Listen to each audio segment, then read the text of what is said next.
Hi, everyone. Welcome to the Weird World Podcast. I'm Dean. I'm Carrie. We have no Emma here. She just floats in for part 2. Not here for part 3. The final part of the Paul Fronczack story is part 3, and I've now learned how to pronounce this last name correctly. Yeah, I'm kind of proud of myself. Carrie, why don't you give us a little recap of what we learned in part 2? Well, in part 2, we started with Paul and his wife having a baby, and that kind of prompting him to try to figure out what his biological origins were, and felt, like his daughter deserves to know too, as much as he does. Sure. And also his parents, whether or not they felt they needed to know. Yeah. He thought they needed to know, especially if he wasn't their son. So they went on a DNA journey with the help of some search angels and the ancestor DNA people, and they did identify who they believed he was, who his birth family was, through some DNA matches. Yes. We have not had a definitive test yet. We have identified possible siblings, Fred and Linda. Fred and Linda. And so now we have to figure out, is that really his family, and where did he come from? What's his origin story before he was found in front of that department store in Atlantic City? And again, to recap part 1, I guess, this was the story of this baby kidnapped, found almost 2 years later, supposedly, and raised by parents that it turns out, even though they claimed he was their child, he was not their child. Yep. So then the last question is, where's the real Paul Fronczack? Correct. And that's where we're going to start today. We talked a little bit about how he's very fond of the paranormal and the X-Files and UFOs and aliens and all that kind of stuff.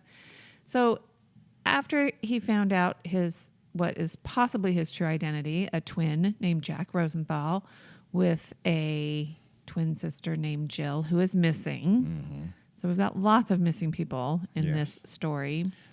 A friend of his suggested that he talk to a psychic that the friend knew. Good friend. Great advice. Well, Paul says he always believed in the paranormal, so he made an appointment to talk to this medium. The medium was based in Long Island. Oh, no. Probably not the Long Island. Where the worst mediums are? I have no idea As if there's good one. So, okay. Probably not. No, was it that I don't know. awful human? He just said that she was in Long Island, so they had to have a phone session. So it's pretty interesting that, mediums can do their magic. So was it in person? No, because he's in Las Vegas. Well, so you had time to do a hot read, and then she did a cold read. So here's the thing. This psychic, or this medium, is a friend of his. Okay. But suppose he says all she knew was his name. Well, that's Paul. That his name was Paul, not his last name. Okay. I know. Paul. You're so naive and easily taken in. He was hoping to learn something valuable. So we'll just go through this real quick because I know how much you love psychics. He's all over Google. That would take her 10 minutes less. Oh, of course, but find she out didn't know everything his last she needed name. to hot read him. Okay. You can't Google Paul and find out everything. No, about but this she guy. did. Know his last name, obviously. So she told him he was going through a heavy battle with something to do with the number 3. Okay. 3 years. Well, maybe she didn't do a hot read then, because that's lame. 3 years or 3 parts to the battle. Or anything. Just find me a 3 is basically what that is. Also, that he was connected to a family with 3 sisters, but one of the sisters is missing. She's a missing person. She also saw 4 men in uniforms, like military or police, and told him that his father was coming through, and he was crying and apologizing and praying, and perhaps this meant he was asking for his son's forgiveness. Okay. She asked him... Since he's dead, that's unprovable. Yep. She asked him who was adopted, and she said she saw abuse and abandonment, but that the cycle of abuse stops with him.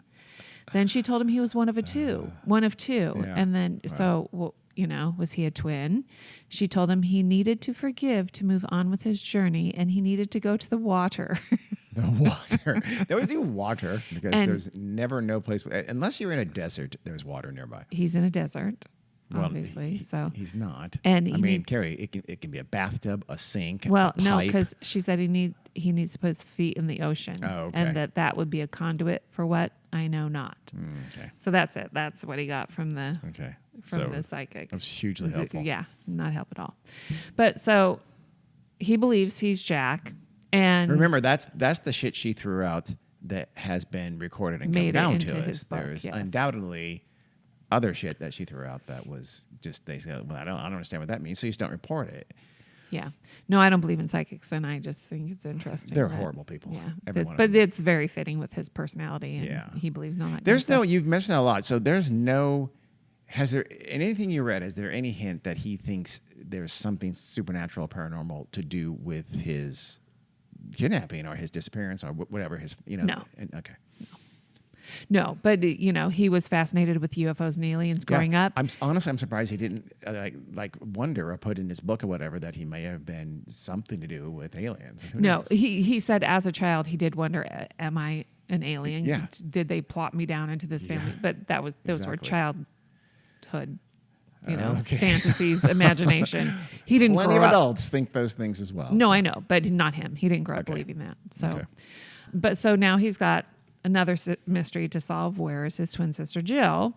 And he said that people had asked him, once he told them, like, did you ever feel like a twin? Because, twins have a psychic connection and whatever. He said, absolutely not. Well, that's good. He never sensed any kind of telepathic connection. There is something I read about this that said he claimed to have done that, but it was just probably poorly sourced. Yeah, he doesn't say that. And this is from his book.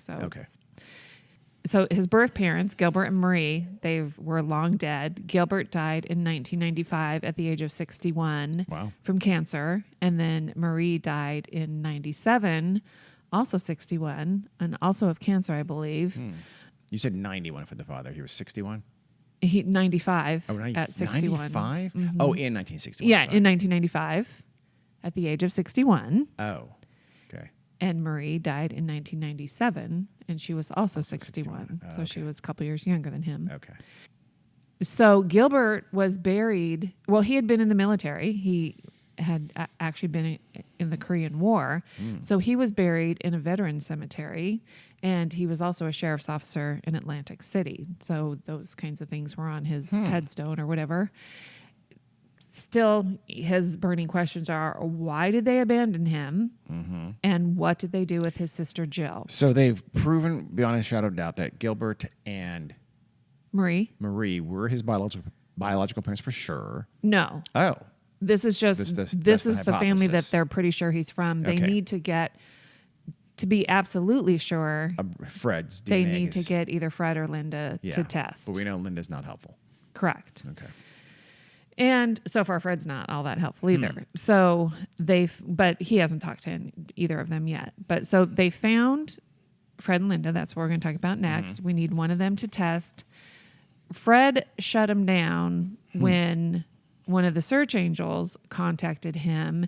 And remember, they had been told that Linda would be difficult. So they didn't even contacted her. So they thought, well, let's look for cousins because, you can check with first cousins. They found his mother's brother, so his uncle in Kentucky. This man was skeptical, but he confirmed that his sister Marie had twins. Oh. He knew about them. These are the twins no one spoke of that we heard in part 2. Yes. Family members knew about the twins. They existed, but it's like... And then they sort of disappeared. Weren't there anymore, and you didn't talk about it. Correct. And if you did talk about it, Gilbert might kill you. Yes. So he talked about both Gilbert and Marie were really heavy drinkers, and they would, Gilbert would leave. So he had left the family for 6 months at a time. Jeez.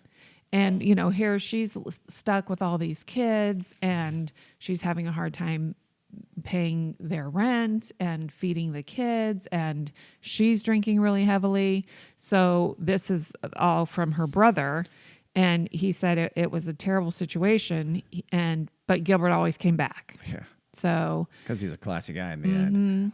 He connected them to his niece, Melissa, who was nice and willing to talk to them. She also confirmed that the twins had existed. That'd be their cousin. Correct. Okay. She said... I'm sorry, but presumably Paul's cousin. Correct. Presumably a first cousin. And also the cousin Jack. I don't know who her parents are, though, who her dad is. Probably... We don't need a tree. Well, it would just confuse me. Yeah. Yeah, because it's on her side. So, but anyway, she confirmed the twins, but she said Gilbert and Marie didn't raise them. And that her side of the family, so this is from Marie's side of the family, they were told that somebody on Gilbert's side raised the twins. That for some reason, Gilbert and Marie figured they couldn't handle 5 kids. Yeah. So they gave them to somebody on Gilbert's side to raise them. That's interesting. And she also agreed that she would take a DNA test to try to help confirm. This would confirm Paul's match to his birth mother Marie's side. I feel like we're going to come back to this idea that Gilbert's family had somehow taken care of the twins. Okay. They got his original birth certificate, Paul's or Jack Rosenthal's real birth certificate. So if indeed he is Jack Rosenthal, his birthday would be October 22nd, 1963. Oh, yeah. Okay. And he had been celebrating His actual birthday. April Yeah. 1964. Okay. And it did have that he was a twin. Okay. And his name was Paul Thomas, and his sister was Jill Lynn. So at this point, he hasn't talked to his parents in over 2 years. Paul Thomas? So was Middle name, Paul Thomas Rosenthal. Yeah. So how do you? Oh. Jack was a nick.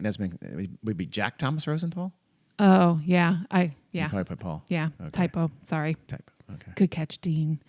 So at this point, he hasn't talked to his parents in over 2 years. They're mad Yeah, that's right. about everything. They just contact him to say he's an asshole and hang up. Yeah. So he hasn't. Every day for 2 years. They're so vindictive. he hasn't told them anything about any. They of don't this deserve stuff. to know anything at this point.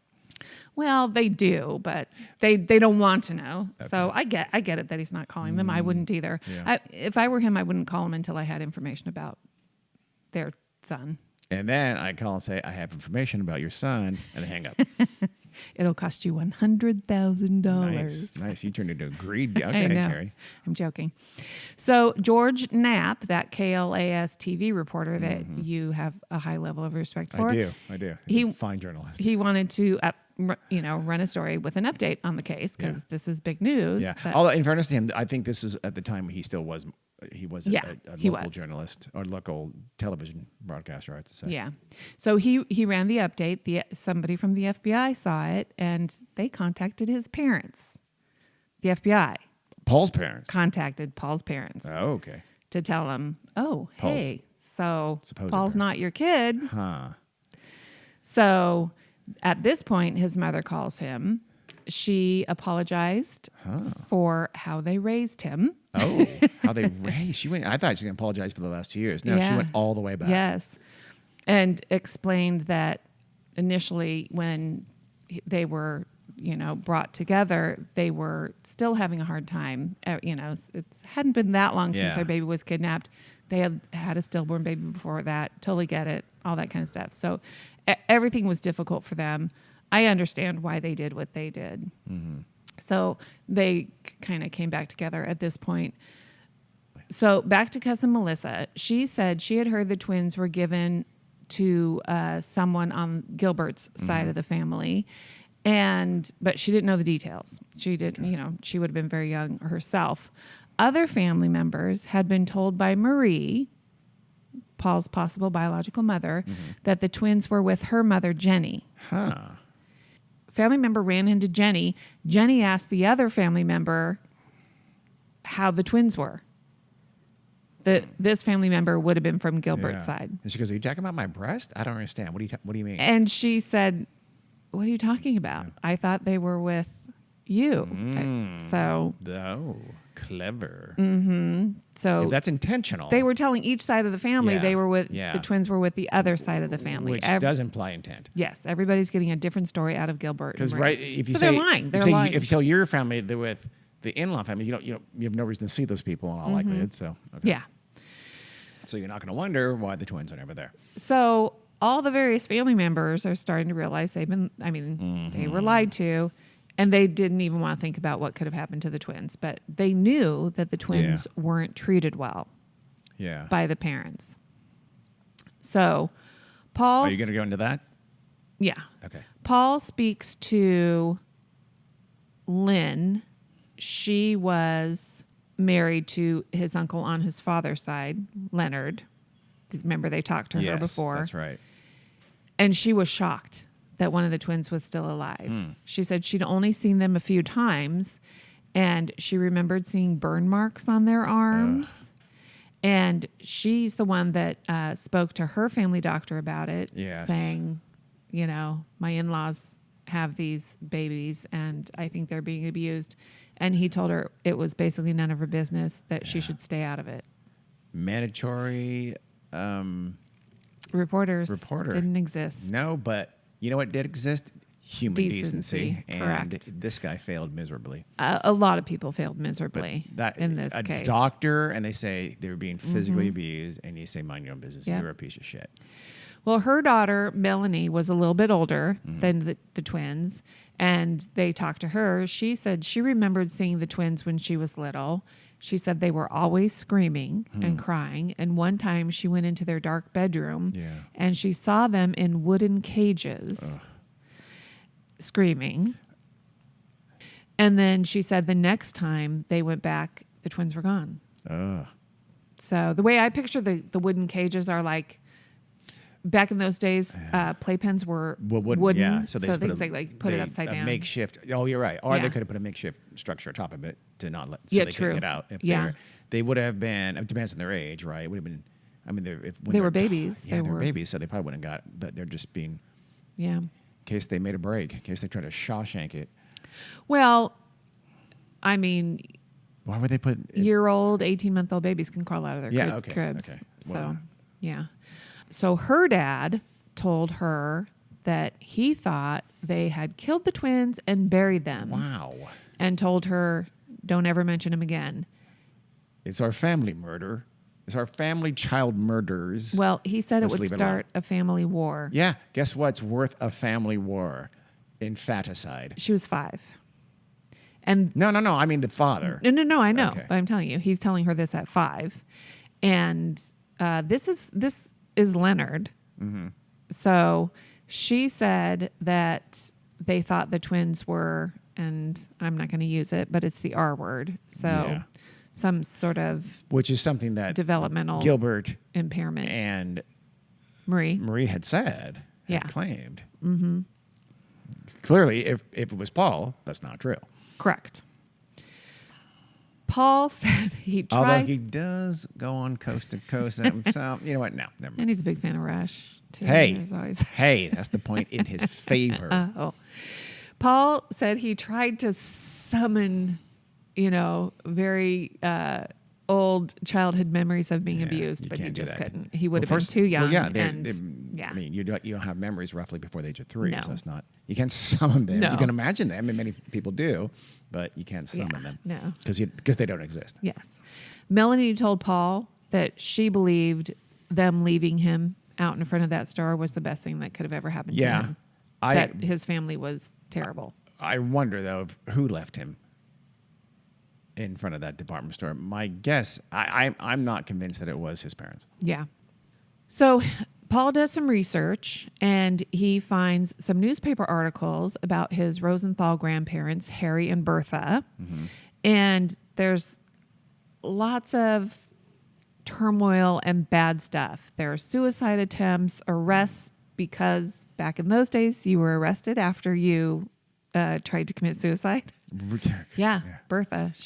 When she was released from the hospital, the cops were out waiting for her outside the hospital, and they arrested her for attempted murder of yourself. Yeah. Isn't that horrifying? That's very strange. Although, wasn't it the death penalty for a while in England? Like in I don't know. 1800s? I think it was. Clever. Non-payment of child support. Harry, the grandfather, disappearing and leaving the family destitute. And then his grandmother and his father and uncle then getting evicted. The kids, Gilbert and Leonard, showing signs of malnutrition. And all this is in newspaper articles. Wow. Because then in the articles, Bertha is like basically begging for help or hoping her husband Harry will see this and come back.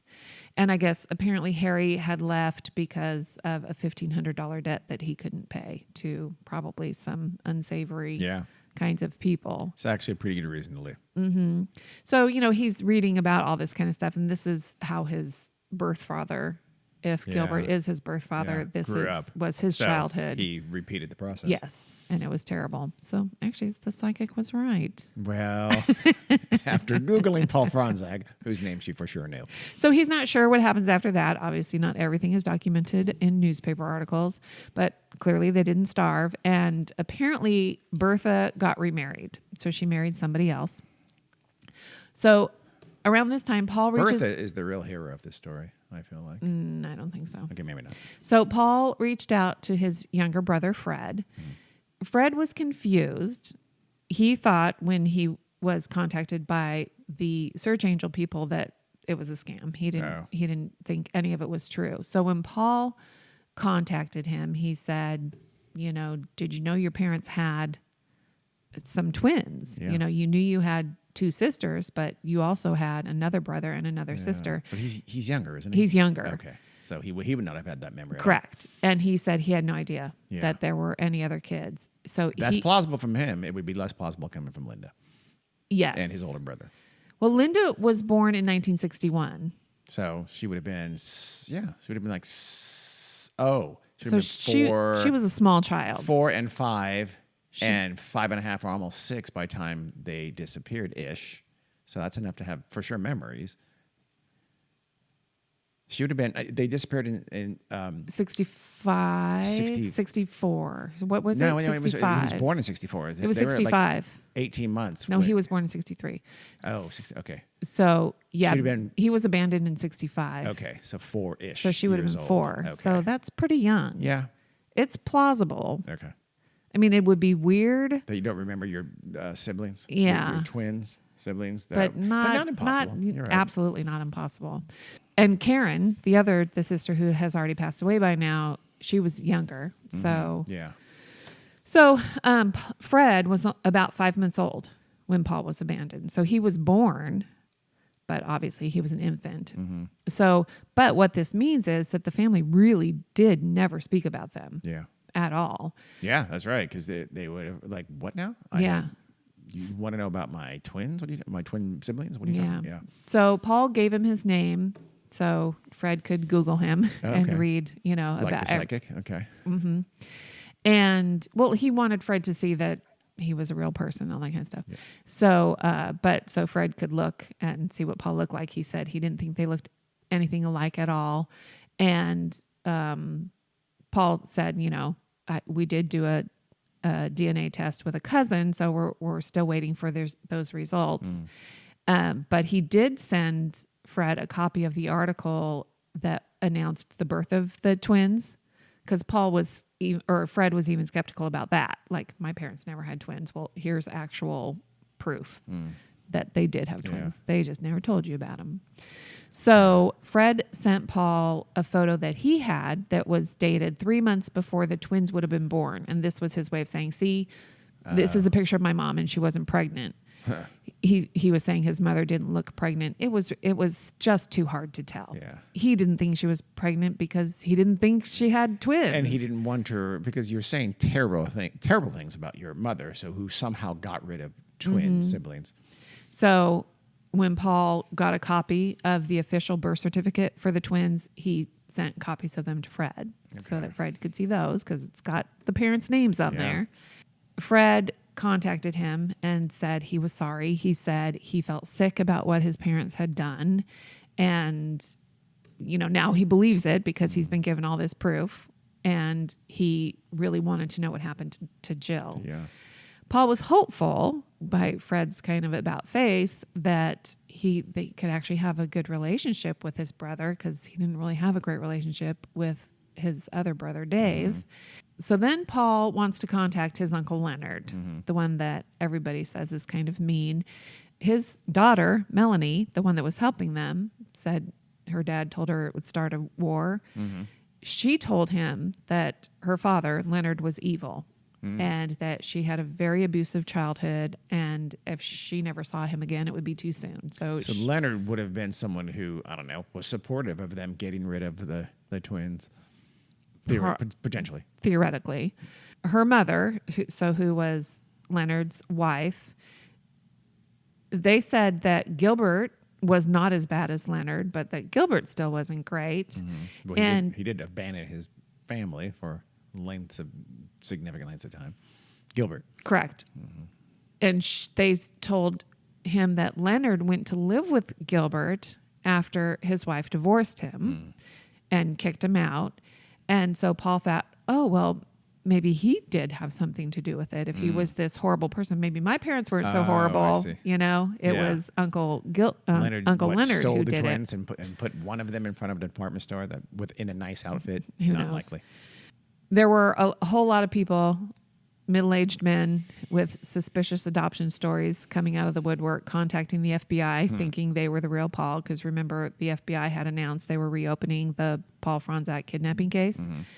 And, one by one, the FBI is ruling them out with DNA tests. So they're not really making any progress on that end of it. And Paul is kind of out of it because, according to the FBI, he isn't really a party to that not to that crime anymore. No. Right. So he actually does get to see his parents again, and because his dad is kind of sick now, and his dad is starting with dementia. So he goes to visit them, and during the visit, his mom takes out a photo album and shows us this is something he has never seen before in his entire life, and they're pictures that the Eckerts from the adoption home had given. So Claire made a whole photo album for Adora and Chester of Paul, a bunch of pictures. They had purposely taken a bunch of photos of just Paul, because you can't have the other kids in the photos for privacy reasons or whatever. So Claire is the hero of the story for she is. Sure. She was a wonderful person. And so his mom also gave him some letters that Claire Eckert had written to her describing the kind of baby he was and like the things he liked to do, what his day was like, the kind of stuff he liked. At that young age, he really liked music, and his mom said, they really loved you, and so she gave him all of this stuff, which was kind of nice. She said that she felt pressure when they went to New Jersey to see him, and she wasn't really completely sure. Yeah, she wanted him to be Paul, obviously, for sure. And this is so she said she felt pressure from who? The New Jersey law enforcement or something? Who would have probably everybody? Because my understanding is that some of the folks with New Jersey whatever Children's Services didn't believe that they were the parents and were not. No, they didn't. Okay, so they wouldn't have put pressure on her for that. So I'm not sure who would have put pressure on her for that. But I don't think they told the Fronczacks that. Mm-hmm. They thought we have a kidnapped baby, we have an abandoned baby. Yeah. This solves everybody's problems. This baby gets a good home. Yeah, for sure. And these parents get a baby. Okay. So I think that's what their motivation was. Okay. More so than making 100% sure, because back in those days there was no way to make 100% sure. Yeah. But she said she thought they would be judged if they had said no and didn't take him. And that by taking them, if he really wasn't theirs, they're saving a baby who was abandoned by somebody, right? But we now know, I supposedly in hindsight, I imagine that Claire and her husband were going to adopt him. Yes. So he wasn't really going to be abandoned. No, he probably would have had a wonderful life. But they didn't know that. The Fronczacks didn't know that. Yeah. They weren't told. They were not allowed to meet Claire and Fred. Okay. So they never actually saw them. And she talked about how guilty she felt for handing her baby over to the fake nurse. Yeah. Like it was somehow her fault. She had no way of knowing. So finally, this is like the first good long conversation they have about everything. And, he's happy because now they can kind of understand each other a little bit better. And then when he leaves her, he tells her that he's still going to try to find her real son. Okay. At this point, he still hasn't talked to his brother Dave. It's been over 2 years when Dave changed his mind and refused to take the DNA test. Well, his brother Dave, in fairness, still has a bald patch in his hair where Paul ripped it out. So, and he doesn't call his brother to say, "Hey, guess what? My real name's Jack." So presumably his mom is going to tell him, but he and Dave are not on friendly terms.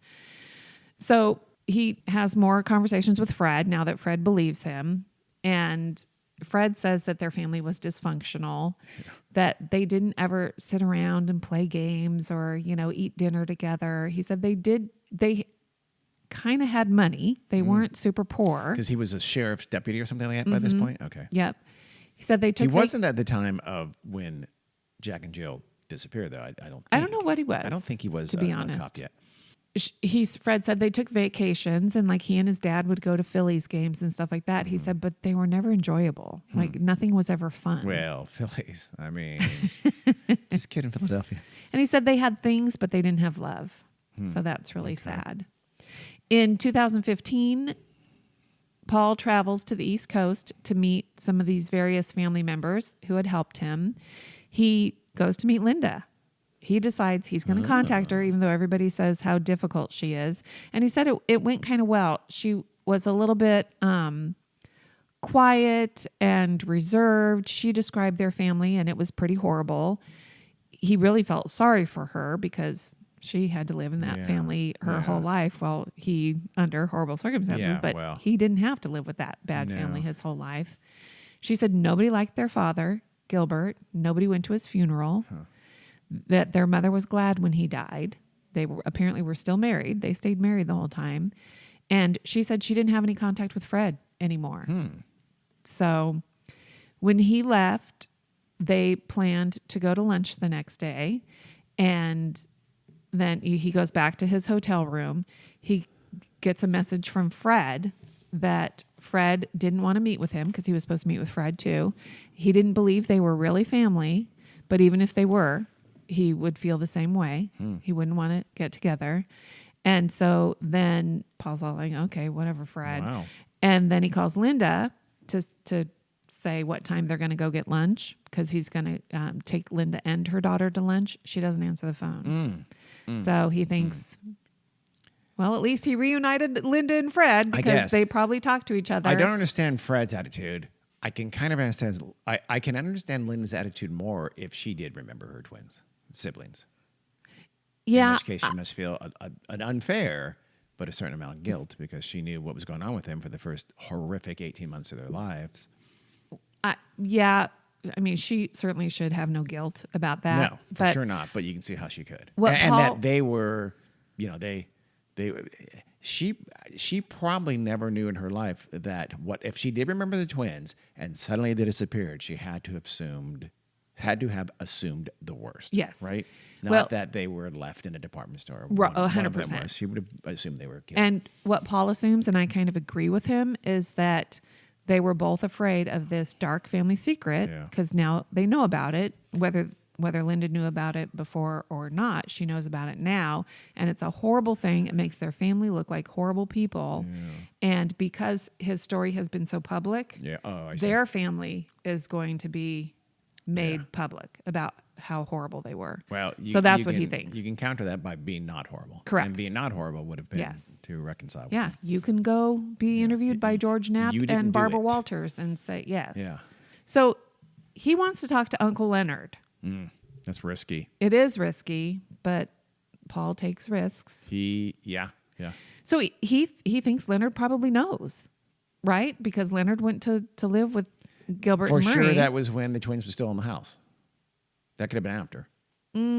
But I mean, I imagine the memory is not pristine in terms of the timing. Yeah, so it could have been after the twins were gone. So, but he thinks if Leonard wasn't responsible for it, Leonard knows, which is probably a safe assumption. He didn't think that after all he'd heard about his parents that they would have killed Jill, even accidentally. I don't know why he thinks that. I think this is a little delusional. When we hear about a story, a part of the world of his childhood as told by his babysitter, you're going to realize it's very rational to think they could have killed Jill. Even the cousin saying she saw burn marks on their arms and them in wooden cages. I mean, that's bad too. They were abused. And they were always screaming. So he hires a private detective because all the family members say, we have no idea where Leonard is. He's been missing for years. So he hires a private detective to look for Leonard. And this private detective seems to find him. He's kind of... he doesn't have a permanent address. He's, doesn't have a job. Is he in Kentucky? No, he's in New Jersey, I believe. Oh, okay. Yeah. No, Kentucky is the mom's side. Oh, okay, That's got Marie's it. side. So he's New Jersey. Okay. Uncle Leonard is his father's brother. So he seems like, it almost seems like he knows somebody's looking for him. He's kind of one step ahead of this private detective because he's going staying at motels and, stuff like that. And no family members are helpful. Nobody's in contact with him. No one knows where he is. Finally, the detective calls Paul one day and says, I found him. He's in the hospital. Oh. In fact, he was in the same hospital where Jack and Jill were born in Atlantic City. So Paul flies out to see him, and he has to tell the hospital staff that he's his nephew, which is true, but it's like he can't prove it. Yeah. But who can? Yeah, I can't prove I'm my uncle's niece either. At first, when he goes into Leonard's room, and Leonard thinks he's Fred because he says, like, hi, Leonard, I'm your nephew. Okay. And then he explains, no, I'm Jack. I'm one of the twins. And he said Leonard seemed kind of confused. He's old. I think he's in his 70s, mid to upper 70s. And he's, clearly on some sort of medication. But he knew who Jack was. He knew who he was talking about. He knew who the twins were.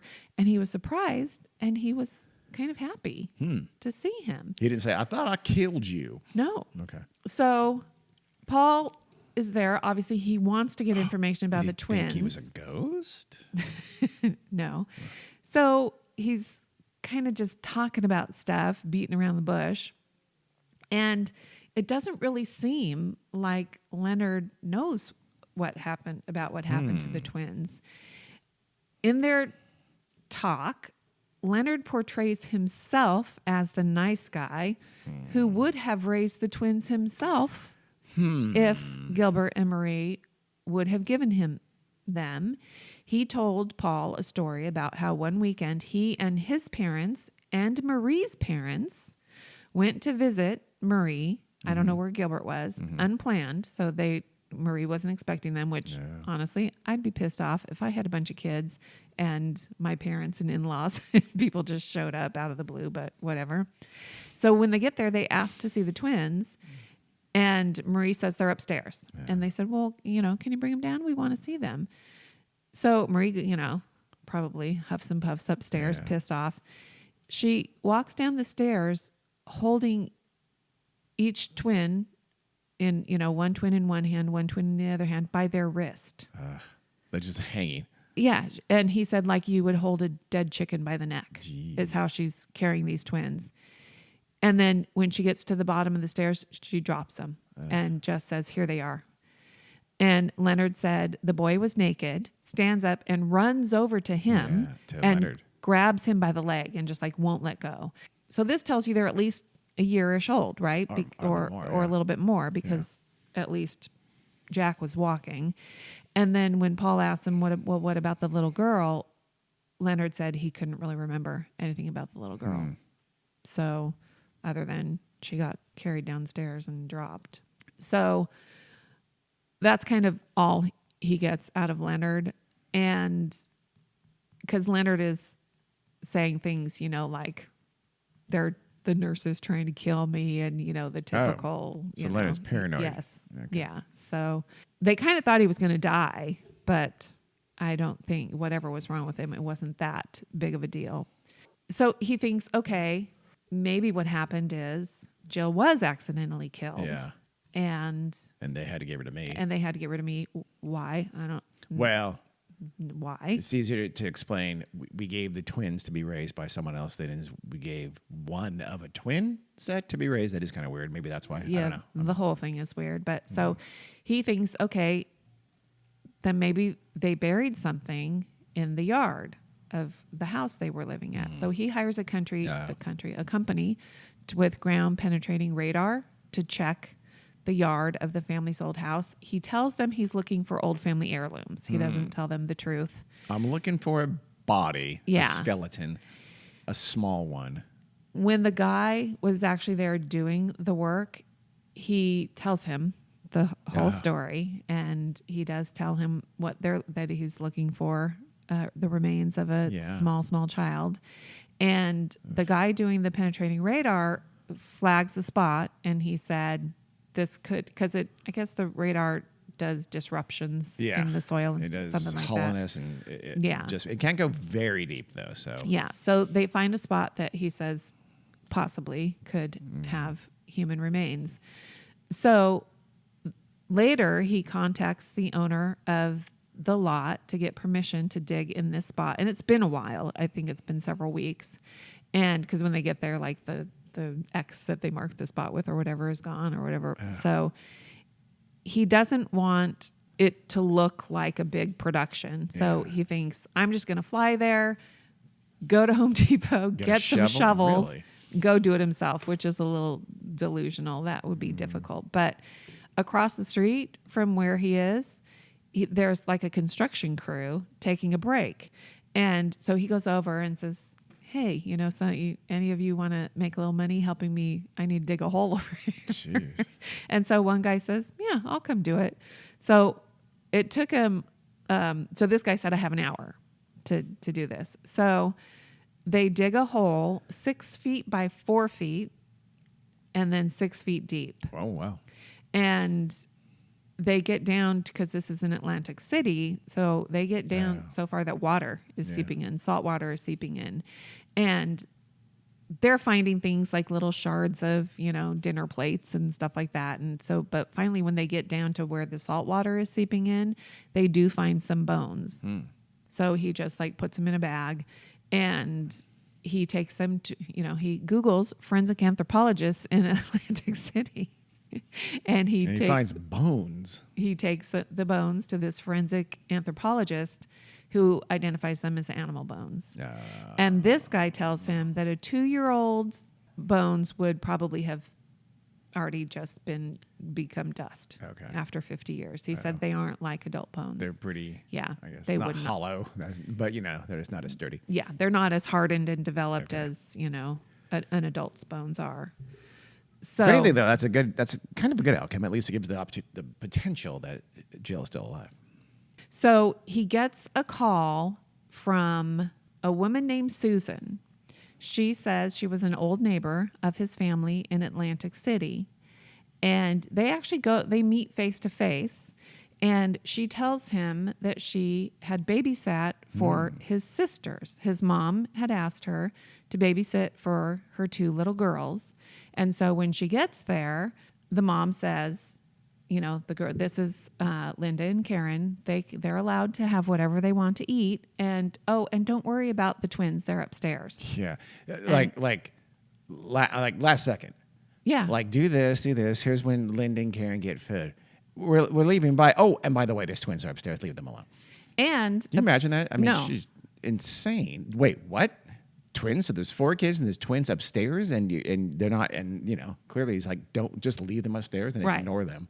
And so she goes upstairs, she finds the twins' bedroom, and she said it's like pitch dark. Yeah. There's no light in the room, and it's very smelly and it's very dirty. And she says Jack has a black eye. She says the crib sheets were filthy and stained with urine. And they're in cribs, are not cages? Cribs. Okay. Yep.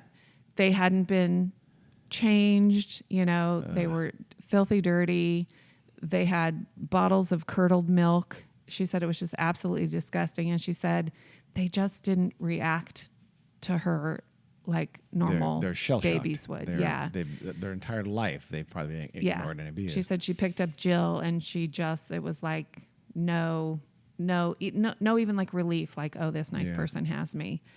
And she was 14 years old at the time. The girl was. Susan. Does she do you estimate of how old the kids were? Probably, 1.5 years at this point? Something like that? Well, the fact that Jack had a black eye, leads me to think that this is probably shortly before they were abandoned. Because he had a residual discoloration of the baby in Atlantic City. Mm-hmm. I mean, I'm sorry, in Newark. Yes. And I'll tell you what I think in a minute. Okay. But so she said the parents stayed out all night.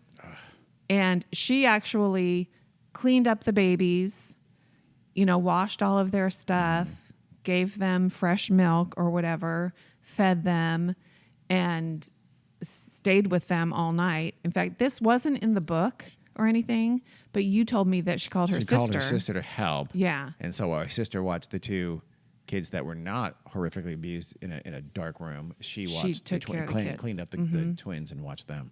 Yeah. And stayed with them. So when the parents got home the next morning, so they were out all night. I don't know if it was planned. It was planned. Oh, it was I planned? said yes, planned. She knew she was being hired for the whole night. Yeah. Which is weird out of 14. But her sister left the night before. So she slept alone with 4 kids. Yeah. And you notice that Fred is not mentioned.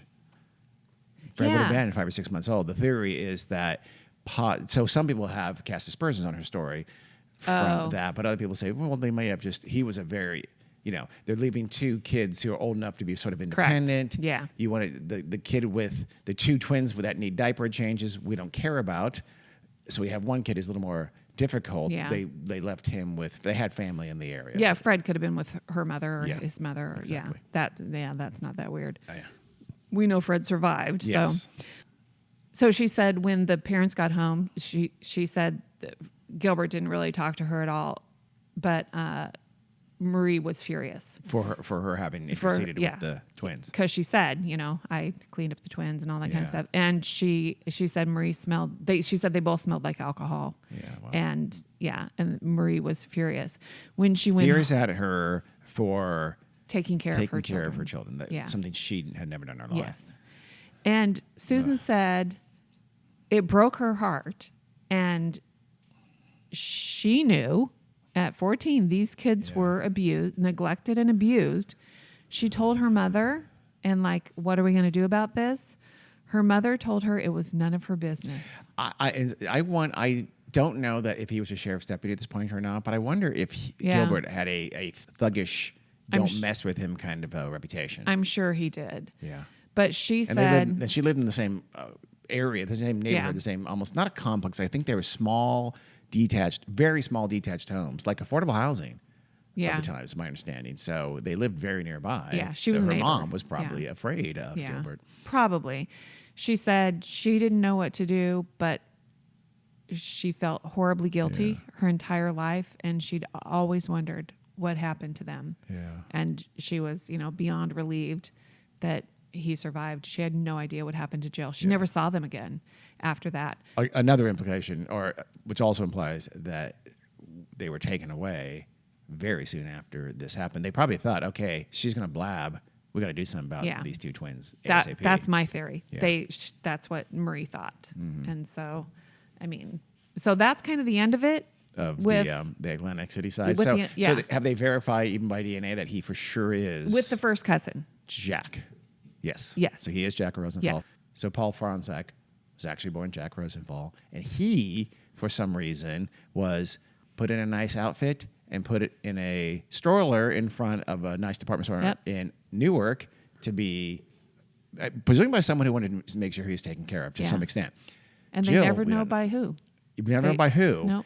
Are you going to talk more about what you think of what happened to him and Jill? Or are you done with that?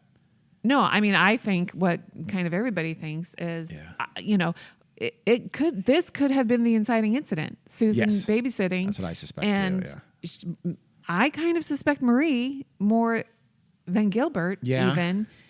She flies into a rage. We might get in trouble. So as horrible as it is to think that your mother killed your sister and abandoned you, maybe it was her, maybe it was Gilbert, another cousin of Gilbert's named Toby met with Paul, and she said that in their childhood, she had grown up with Gilbert, that he was a nice, normal boy. She had happy childhood memories of, doing fun things with him. With Gilbert, his father. His father. And when he came back from Korea, he was a different person. Huh. He wasn't nice. He was shell-shocked and completely different. So I don't know, but I think Jill was killed accidentally or on purpose, just, out of abuse. It'd be more likely that accidentally, just because why not kill them both? It makes no sense, right? Yeah. If you're going to kill Jill intentionally, you'd almost certainly kill Jack. So that implies that she was killed accidentally. Yeah, no, but not a true accident. You're neglectful and abusive. That's what neglectfully killed. Yeah. But but another alternative is that she was given away to someone. or someone in True. the family interceded, because just the fact, I feel like this is biased, but I think Marie would have just, dumped him in a dumpster or at an orphanage. But this person, the person who did leave Jack anyway, Yeah. seemed to have gone out of their way to make sure he was left somewhere where he'd He'd be found. relatively well taken care of. Yeah. It just doesn't sound like Gilbert or Marie. Yeah. It doesn't at all. I mean, these are the people who left them both in this, Yeah. So dark who did it? hellhole. If it was Leonard, I he doesn't suspect remember, not or Leonard. he just It could have been her mom. Remember, they never talked about it, and it could have been her mom, his mom. Who knows? Someone. I think someone Well- else did that. I do think Jill was probably killed, because if Jill had been even separately, like, oh, let's leave them in separate places, you would Yeah. have heard about Jill. Would have been found as Yeah. well, even if it was found at an orphanage or something. like that, or a And you're church. right. It makes sense that they would leave them someplace separately because you don't want twins to be found. Yeah, Because it'd be but- indicative. So if you find two different kids, Yeah. and they could have gone 2 hours away. They Yeah. could have gone and left Jill, I don't know, in New York or Philadelphia or something like that. So one's left in Newark, one's left in Philadelphia. Maybe we don't know. Maybe there was a little girl found Yeah. in Philadelphia or somewhere nearby who was adopted and just never made the press. And yeah, that was Jill. and nobody ever talked about, did they go through family, little girls found at the time? I know. imagine they would have, but it wasn't talked about. But would there have been any? I mean, You'd have to go to a Paul whole got bunch of attention different for cities. some reason. Yeah. He did. They could have, Yeah. for whatever reason, the little girl who was found in, again, Philadelphia, D.C., who Yeah. knows? Somewhere probably fairly close. Yeah. Because Newark is only, 2 or 3 hours away from Atlantic City. So they Yeah. could have just kept driving and dropped off Jill in New York or Boston, or they could have gone separately. Yeah. Who knows? But my suspicion is that someone else did it. Yeah. I mean, I don't think it was her And that Jill mother, was dead. because remember, her mother saw Leonard's wife and they both said, "Oh, I thought you Yeah. had the twins." No, I thought you know. Okay. So But, unless she was almost lying, but or yeah, she could have been lying, or who someone like knows? almost like a guardian angel, like taking them away. Let me Yeah. take care of it. You guys are out of it. I'll take Yeah. care of this. And that was that person's solution was I don't know. to leave at least Paul. and also it's 1965. Mm-hmm. If you take them straight to the police, they might just be returned to the parents. Yeah. I mean, you know what I mean? Things were different back then. So that part is still a mystery. The National Center for Missing and Exploited Children have Jill as an open missing person case. And there is an age progressed picture of her, which is weird because there are not pictures of them as babies. Oh, okay. So they just kind of surmise, maybe based on how Paul looks. Paul looks, I'm yeah. not sure Probably. how they did it. It's a wild guess. It It's is. an educated guess. Yes. So now Back to Paul Fronczack. back to where is the real Paul Fronczack? This story is a little bit less dramatic, but it's January 2019, and someone writes in a tip to Paul's Facebook page, which he gets a lot of these all the time, but this tip says, "This is the baby you're looking for." And it's a woman named Julie from Michigan. And she says she did an ancestry DNA test just for fun, and she matched with David Fronczack, Yeah, okay. Paul's brother, Paul's adopted not brother. real brother, yeah. Or not So- biological brother. This meant that her father could possibly be the real Paul Fronczack. She hadn't told her father yet. He was a really private person, and he didn't do a DNA test. Only she did. But it turned out he was Paul Fronczack. So they did what she had. They did her DNA. Mm-hmm. Okay. And you can tell by, they're called centimorgans, like the number of centimorgans of your DNA that match with the person. So, and it'll tell you what your suspected relationship is So- based on the number of centimorgans. She didn't get any of her dad's DNA somehow and have that tested? No, Okay. but Like Paul did? no, but it's also, it's that close of a match. Yeah. You know, based on other information, it's very sure. Okay. So his name was Kevin Beatty. His mother's name was Lorraine. She was born her name was Lorraine Fountain, I believe. She was born in 1921. She was raised in Chicago. Interestingly enough. Yeah. And she got married okay. at 19. This was in 1940, and had 2 kids. She got divorced in 1951. And it seems like when she got a divorce, she's the one that left the family. Okay. And in 1964, she's in her early 40s. So this is the year that the Fronczack baby was kidnapped. She's dating a doctor. And at this time, she abruptly leaves Chicago and moves to Arkansas. Intriguing. Just after the kidnapping of little Paul Fronczack. And she has a baby boy with her when she arrives in Arkansas. She says his name is Kevin Beatty. Never telling anybody who the father is, where he gets this last name from, Beatty. But she tells everybody that he's her son. And 5 years after this, she returns to Chicago with now 5-year-old Kevin. And she has older kids now. And she basically just says, this is your brother. Those are from her previous marriage? Yeah. Okay. They had no idea. They had never. Were they in any contact with her in Arkansas?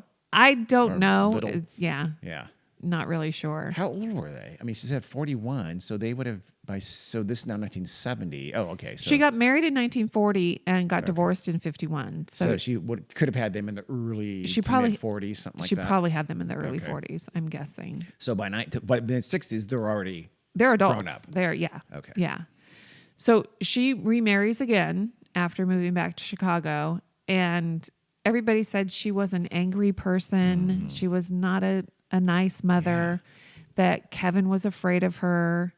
I think she was an alcoholic. Yeah. And so it just, So the obvious, clearly you're implying that Lorraine Beatty kidnapped Paul Fronczack. She had knowledge of hospitals. She had probably, she could have had access. Some people could recognize her if she had met her doctor boyfriend there at times. Yeah. She had, but obviously the motivation is, why does she want a child when she doesn't seem like she really wants a child? Exactly. And she's in her 40s. It's not like, You had your thing. You raised a couple of kids. Well, she didn't raise a couple kids, really. I guess not. Well, maybe they could have been, 6, 7, 8, something like that. Yeah. but that's not, So you abandoned other kids. Why do you want kids? Was it, not to psychoanalyze her at this late date, but did she just feel such guilt for she wanted to almost make amends by raising a child right, but she didn't because she was not a good child raiser. Yeah. So Kevin gets married and he has 3 daughters. He also has a drinking problem. He also gets divorced. And they never know if Lorraine is the kidnapper or not. She dies in 2004. And Kevin had no idea she was not his biological mother. He didn't find that out until 2019. Wow. So after his daughter contacts Paul, and he probably goes through CC Moore to say, hey, can you look at this DNA match and that kind of stuff? Then she does tell her dad. Okay. But he does not want to be, because his obvious thing would be to meet his actual real biological parents, who he's never known. Which he's fine with that, but he doesn't want it. He doesn't want to be a public person. Okay. He doesn't want it announced and all that kind of stuff. So his he'd be 55 years old around if he's born in 64. Okay. Yeah. In fact, his daughter said they were afraid to tell him at first, but like I said, he had no knowledge of it. So everybody thinks, based on pictures, that Lorraine does not look like the kidnapper.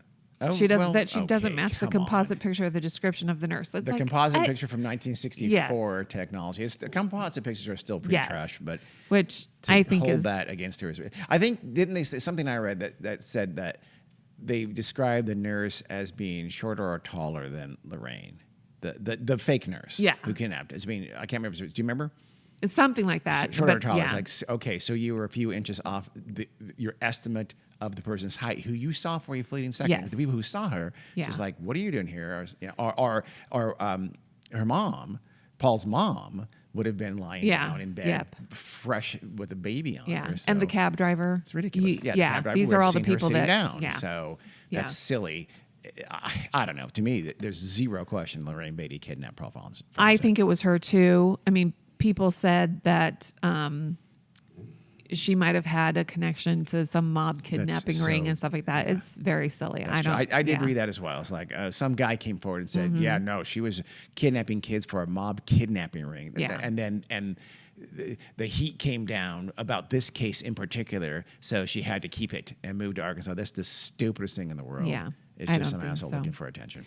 So Dora is obviously told by Paul, "We found your real son," and she repeatedly. What about Swipey? Did anybody tell Swipey about this, or did anyone tell? I'm desperately trying to think of the other character that I can't think of the other character in that. No.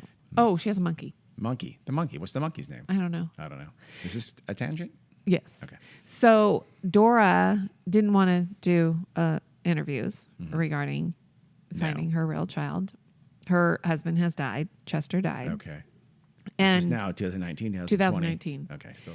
So she does talk to Kevin Beatty, her real son, in December of 2019. And then they spoke twice again in early 2020. And Paul is apparently there with Dora, with his little girl, Emma, and they're like trying to eavesdrop. Emma's in middle school by this point, and they're like kind of eavesdropping on Grandma's conversation with her real child. And, she did, it was a nice conversation. She asked him what kind of life he'd had, and it seemed like she was doing most of the talking. They had made plans to meet, and in April of 2020, like super quick, he was diagnosed with cancer. He had a lot of brain tumors, and he died. Oh my God! So he died in April of 2020. Before they could meet in person. Yeah, they never met in person. That's too bad. And I watched a documentary. I think it was a CNN documentary called "The Lost Sons," Son or Sons, and it's a good one. I would go watch it if you're interested in this story at all, because you get to see everybody, and there's some real nice stuff at the end with Dora and Paul, kind of coming together, and it's kind of nice. She looks really good for her age. She'd be what, late 70s? Yeah, I think. I couldn't find a year that it was made, so I don't know exactly when it was made. Well, so after 2020. yeah, and nothing says if she has a relationship with Kevin's daughters. He had three daughters. That's right. They did. God, yeah, she's their grandmother. Yeah, they wanted to continue respecting their father's wishes to remain kind of private and anonymous. So you see them, but you see them from the back. They don't show their faces or their names or anything like that. Yeah. So, but it's not. It's not their fault. You can see. I mean, it's Lorraine Beatty's. Yeah. Lorraine Beatty was the one who did the wrong and terrible thing. No one else had any responsibility or culpability in that whatsoever. And I'm assuming they didn't have a super close grandmotherly relationship with her, because I don't know exactly when they were born, but she died in 2004. Okay. So And again, they she may would- not have ever known her. And she was not a nice person. No, she wasn't a nice person. She sounds like a kidnapper. She does sound like a kidnapper. Because she was. Yes. I believe. I don't believe see she how was the kidnapper. You can't. It's an inescapable Yeah. conclusion that she did it. Yeah. But I don't understand the motivation to raise this It's child that you baffling. clearly don't care all Yeah, that much about. I know it. And God, it really is this whole tale, this saga of misplacement of these kids being misplaced from where they ought to have been. And it seems like, really, honestly, horribly, none of them had great lives. Kevin doesn't sound like he was well raised. No. All love to Chester and Dora. All respect to Chester and Dora, but it doesn't sound like Paul was well raised. Either. The super nice little thing in the documentary with Paul and his mom, he thanks her and he says he's grateful and he loves her, and he thought that he was happy with his family, but you read between the lines, and it doesn't seem like. I mean, yet you have a tragic. No, child, and it certainly was better than being raised by his biological Gilbert family. and Yes, Claire, who are Marie, who are monsters. I mean, you and I disagree with some of the things that Dora and Chester did, but Yeah, they don't sound like terrible people. They're not terrible people. They just weren't super lovey-dovey, those kind of parents. They were good parents. And it just, ideally, his best life would have been if he was adopted by the Eckarts. Yeah, I think. That's another story. It's almost the misplacement of him, being not living his best life, which would have not been with his biological family. Yeah. We think. We're just surmising. Yeah. Yes. Okay. Well, that is quite the saga of Paul Fronczack. Yeah. And I don't know, there's no word like, okay, so is the possible murder of baby Jill an open case? It doesn't seem like it really is. Really? She's still a missing person, not a murderer, Yeah. because they don't know if she's alive or dead for sure. And there's no talk of like the Atlantic City police having any sort of case. And I guess it's, they're Because the never going to. perpetrators would all be dead. Would be dead. Most and likely. we effectively know who they are. Yeah. And they're never going to find a body. And so what's the point? If she was murdered, we know who they are. If she was Yeah. killed even accidentally, we know who they were. But so Paul really, he ends up with, I would say, a strained relationship with his brother. His brother is in the documentary for a very brief moment. He kind of regrets the way he reacted, with the news from Paul and not being helpful at the time and all that kind of stuff. He wished he had been a nicer brother, but that's kind of it. It just seems like they don't really have a close relationship. Linda and Fred are not interested in having a relationship with him, but he did meet some cousins and yeah. So. No, it's an amazing story for Paul, and it was an amazing adventure for him. Did he stay married? No. He didn't, They because did he was get a sort of divorce. Driving away his wife Yes. with his obsession. Yeah. That's too And bad. he acknowledges that. He takes he takes responsibility kind of for ruining their that's marriage. too bad. Yeah. She, however, is in the documentary. Oh, is she? Yeah. Okay. Yeah.